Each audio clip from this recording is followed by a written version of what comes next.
samosas and shit.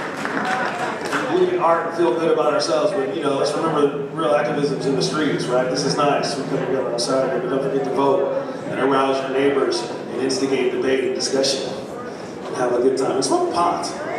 That's what I like about pot. You can smoke weed and talk about shit. You know what I'm talking about?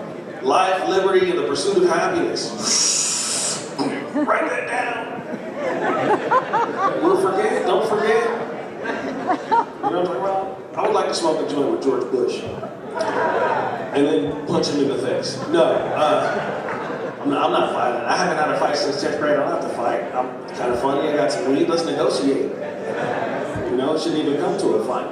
I'm a natural born chiller. Tri-state chilling spree.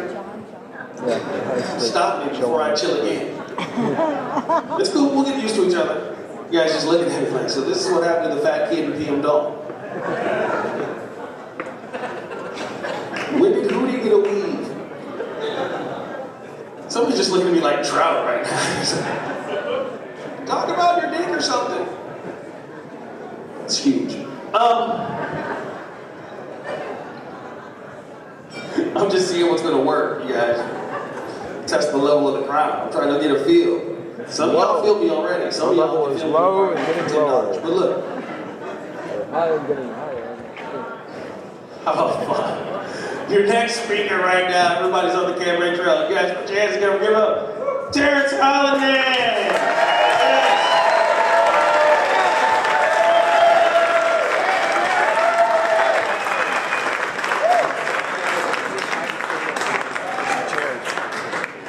Yes. Yes, sir. Well, thanks. I mean, I really want to thank greenaid and Ed Rosenthal for bringing this party together, bringing these people here, so many of whom I haven't seen in many years, and all of us who have been together in this struggle to liberate marijuana for so many, many years.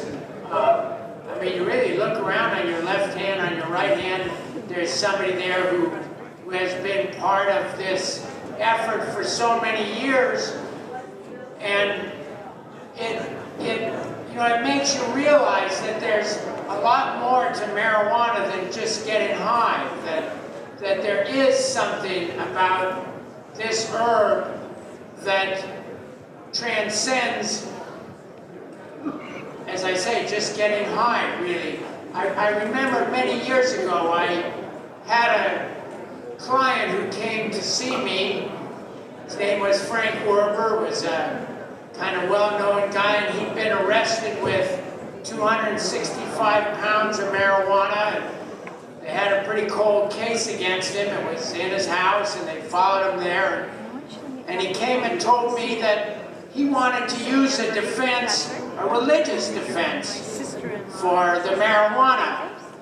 And I thought at the time, well, that's pretty far out. I mean, that's a lot of religion, 265 pounds.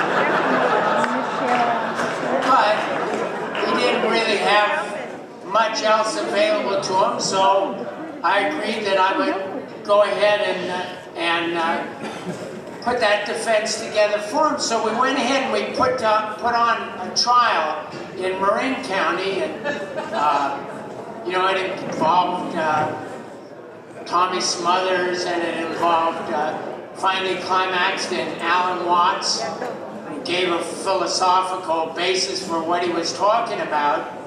And by the time he got through, there was no question at all that for Frank Werber and for a lot of people, marijuana is an essential part of their religious exercises. No question about that. And that maybe for many, many years, we have been putting people in prison, not just for smoking marijuana, but for practicing their religion in violation of the First Amendment. And it's something to really think about, you know? So then some years later, when I was on the Board of Supervisors and Proposition P passed, and of course I voted for it, you know, and I had been in California Normal, and we'd had our parties at 1980 Street for years and years. But this idea of medical marijuana was a new concept.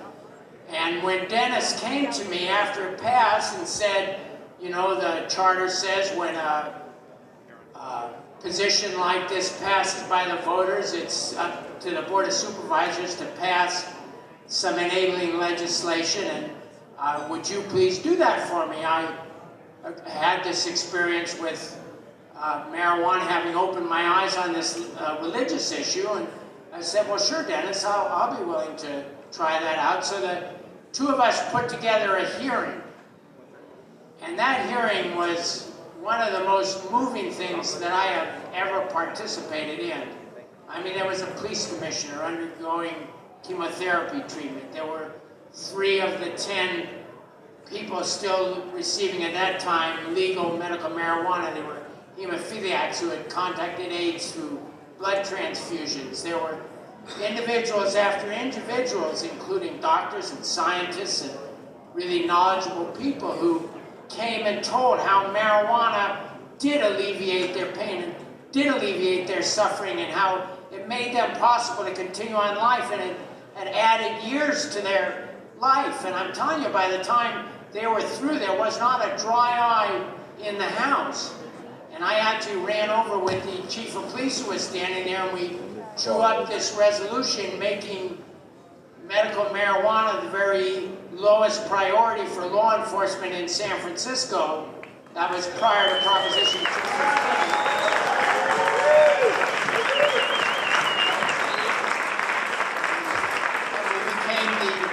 Cutting edge on that, and then eventually 215 went on the ballot, and I was the only DA in California who supported that, along with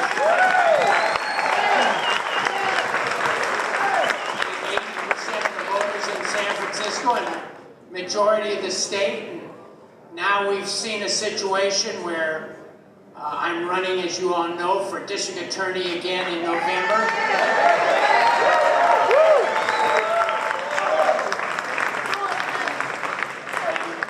Both of my opponents are for medical marijuana. I mean, one of them, I call him Fazio 3. He's like gone through 3 different lives as each campaign goes. And he started hostilely, and now even he is for medical marijuana. All of the mayoral candidates are for medical marijuana. The head of the narcotics squad, after receiving a lecture from me, now always says, marijuana is illegal unless you have a doctor's recommendations. So we definitely are making progress. We definitely are moving ahead. And I feel myself that anybody who is a chronic marijuana user, a long-time marijuana user, has a medical reason for wanting to use marijuana. They're protected, in my opinion, by Proposition 215. And you know, that's true.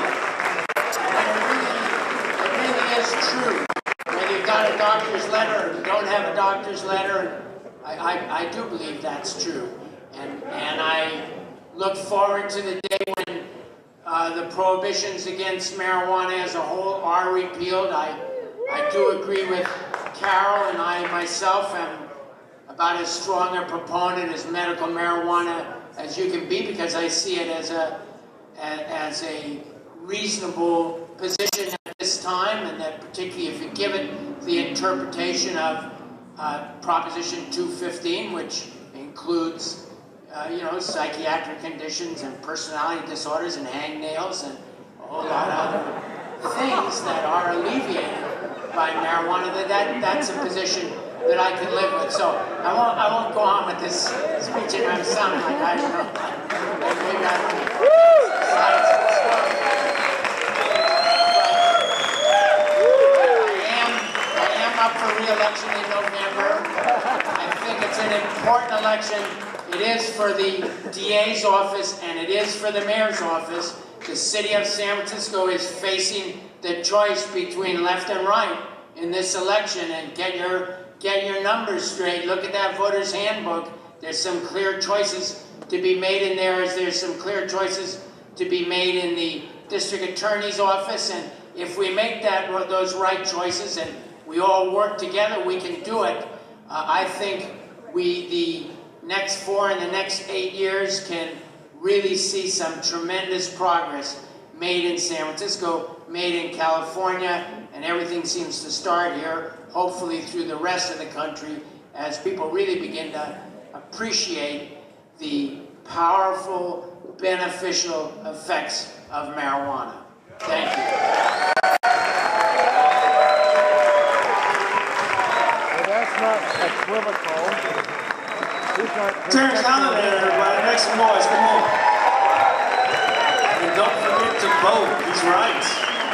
I know it's hard to get stoners to do shit. It's like herding cats, but don't forget, don't sleep through it. Don't get all stoned on Monday and wake up Wednesday like what I miss.